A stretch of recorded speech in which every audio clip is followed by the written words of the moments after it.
My name is Julia Railo, and I will be discussing lactose intolerance. Lactose intolerance is the inability of the body to digest the sugar lactose due to the absence of the enzyme lactase. This is a very important reaction because without lactase, lactose cannot be broken down into monosaccharides or little sugars, glucose and galactose. This reaction happens when a lactose molecule will approach the enzyme lactase. An enzyme substrate complex will be formed between these two substances, and then a catabolic reaction will occur, and a glucose and a galactose will be produced, and the enzyme can be reused in a later reaction. Lactase is the enzyme that is produced in the pleural mucosa and then secreted by the villi. Both of these are located in the small intestine.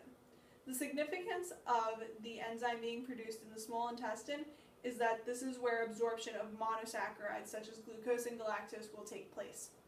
However, the body cannot absorb a sugar as large as lactose, but it can absorb the little monomers that it is made up of. So, if this does not occur, lactose will not be absorbed and it will move along the digestive tract into the large intestine. If it reaches the large intestine, it will be fermented, and that will cause the body to experience gas, bloating, and abdominal pain. The genetics behind lactose intolerance go very far back. In the body, traditionally lactase is done being produced after a mammal is weaned off of its mother's milk, and it will never produce lactase again, therefore it will never be able to digest the sugar lactose again.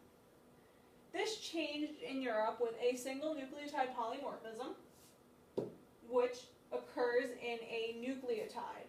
A nucleotide is a phosphate, a sugar, and a nitrogenous base.